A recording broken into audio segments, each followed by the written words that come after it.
Welcome back, everyone. This is Ultra Lavos. Let's rate Super Mario Brothers. Oh man, this game. First game I ever played on the regular Nintendo. There at Kmart, I think it was. Oh, what a wonderful day that was. So, let's get started on this thing. Unfairness. There may be a couple spots in this game where sometimes the sprites, there's an overload. Things don't appear, such as like a platform you need to jump on in some stages. Sometimes it gets a little weird. For the most part, though, this game is very fair. You have a continue code. You don't know that unless you've been told it, but everyone by this point knows it.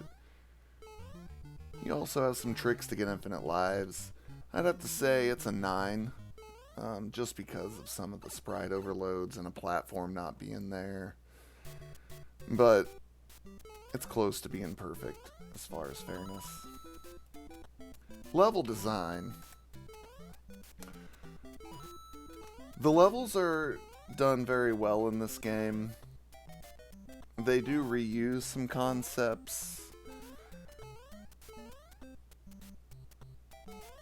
Like the underwater stages are basically the same with extra enemies. Some of the Dash 4 levels are reused. The Dash 3, they add some bullet bills, shorten the platforms. But I think they did a really good job designing the level for its time, what it was. I'm going to have to give it an 8. Very good design, and the difficulty of it and everything just progressing.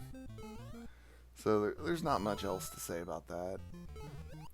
Theme, story. Story's a little weird if you read the instruction book, because like all the bricks and blocks are actually inhabitants of the Mushroom Kingdom that have been turned into bricks. And so when Mario busts those bricks, I guess he's just murdering them.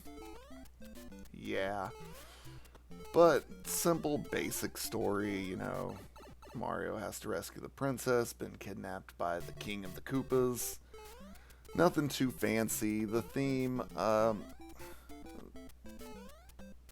it varies a little. Not as much as it will in future Mario games, but they did good with everything. So I would say it's an 8 on theme and story.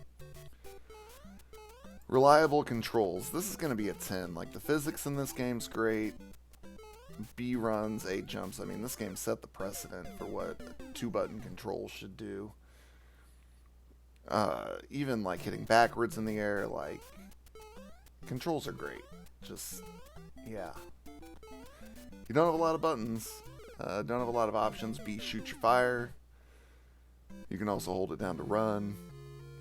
But yeah, I can't give it any less than a 10. Awesome factor, that's also going to be a 10. Like, just thinking back to the first time I ever played this game, how awesome it was, and going back to play it, I'm always happy to play this game. It's just one of those games that it just brings back so much nostalgia, so many memories, and I'm sure a lot of people who grew up in the 80s have that same feeling about this game. Longevity is also going to be a 10. I mean, you start playing this game, you want to see what the other levels are. I remember learning about the warp zones. I think I found some of them on my own, like just jumping on top of 1, 2, and that vine, I think someone else showed me, a friend. I would have found it eventually, but and even going through, like, the first time I beat the game was using warps, but I also was like, what are these other levels? I want to see them. I want to go through them. And yeah, I remember the first time I went through World 6, I was just like, dang. And when I was a kid, I always would warp to 3 instead of 4, just to get those extra lives, give me some cushion so I could die a little bit checking out the higher up levels, because I could play through 2, but if I was trying to get there quickly, I'd always stop at 3. But yeah, even going back and playing this game, short-term longevity, long-term longevity, 10. Accessibility. I'm gonna have to give this a 10. Like, anyone can just pick this up and play it. It's 2 buttons plus a D-pad, and you figure out what the buttons do quick. If you get that fire flower, you'll, figure out when you go to run that, oh, I can shoot fire with this. And the star, I mean, there's nothing really complicated in this except for just figuring out, how to get through the levels, how to tackle each part. So, I mean, yeah, you could give this to anyone with no instructions or anything. They could figure it out and go through it. Visuals and all that, graphics. I mean, really, it was groundbreaking for its time. Really good. I don't want to give it a perfect 10. Some of the background, they could have had some variety. I know they were just first working on this, but I mean, I'm going to give this a 9, which is really good on visuals.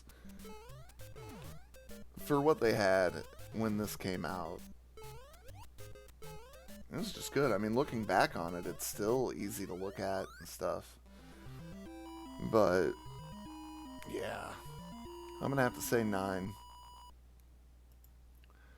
Now we're going to move into Originality.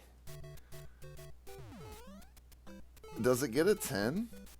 I mean, I know there's tons of games similar, but this started it. It had multiple screens. You had all these different levels. You had the power-up system. I mean, if anything, games wanted to be like Mario. When it came out, like, it wasn't an arcade game with one screen. It was a platforming game that... What came out first, this or Pitfall 2 on the Atari?